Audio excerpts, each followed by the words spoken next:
गुरुजी, ध्यान में या संभोग के समाधि में आप बोल रहे हैं कि खलन नहीं होता और आपको इंद्रिय भोग भी हो जाता है और आप आत्मा में या जागरूकता में स्थिर रहते हैं। इसके बारे में थोड़ा बताइए, जैसा शिव जी और कृष्ण ऐसा भगवान। है ऐसा है, ये मेरे बोलने से नहीं होगा।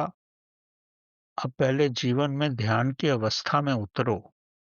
जब आप ध्यान की अवस्था में उतरोगे, तो सबसे पहली बात तो आपको संभोग में जाने की इच्छा ही नहीं होगी।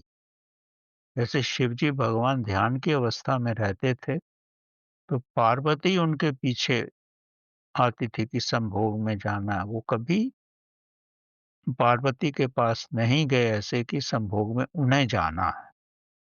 वो संभोग में उतरते भी थे तो वो ध्यान की अवस्था में ही रहते थे।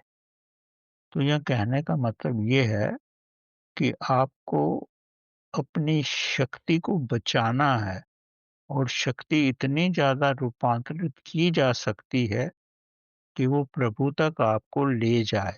अगर आप शक्ति को मूलाधारा से निकालते ही रहोगे, प्रभु ने तो एक ही रास्ता बनाया है, वहाँ से निकाल दो।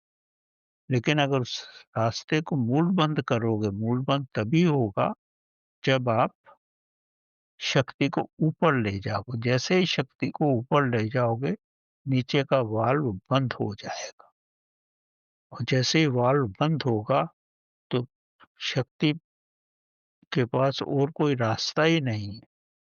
अगर आपने वाल्व बंद कर दिया ज़बरदस्ती मूल बंद करके, तो फिर शक्ति नीचे इधर-उधर फैल जाएगी और फिर आपको सपनों में सताएगी। तो सपनों में सताने का भी कार्य मत करो, उसमें आपको स्वप्न दोष होंगे। तो ज़बरदस्ती मूल बंद मत करो, आप शक्ति का रूपांतरण करो। रूपांतरण सिर्फ़ ध्यान की अवस्था में ही होता है। जैसे मटेरियल इलेक्ट्रिसिटी में चेंज होता है, वैसे ही आपका वीर्य भी इलेक्ट्रिसिटी में चेंज होता है। इलेक्ट्रिसिटी मतलब ध्यान में ध्यान की अवस्था में वो महाशक्ति में परिणत होता है। आप जीवन में ये सब करके देखो, ये कुछ ऐसा नहीं है जो कि सिर्फ़ पुस्तकों में लिखा हुआ है। जिन लोगों ने इसका प्रयोग किया है, वो इससे बड़े प्रभावित हैं कि इसी वजह से जीवन में शक्ति भी रहती है, बुद्धि विवेक भी रहता है और प्रभु मिलन भी होता है।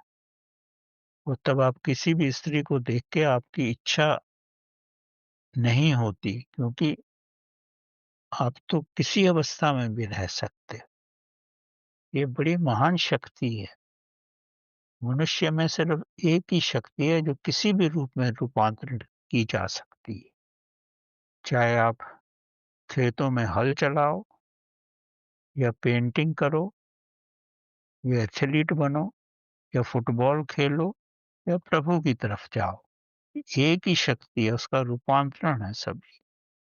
तभी तो मैंने बोला बच्चों को तो आप नहीं सिखा सकते, उस अवस्था में उनको सिर्फ़ खेलने में ही प्रेरित करो, ताकि उनकी शक्ति का संहार ना हो सके।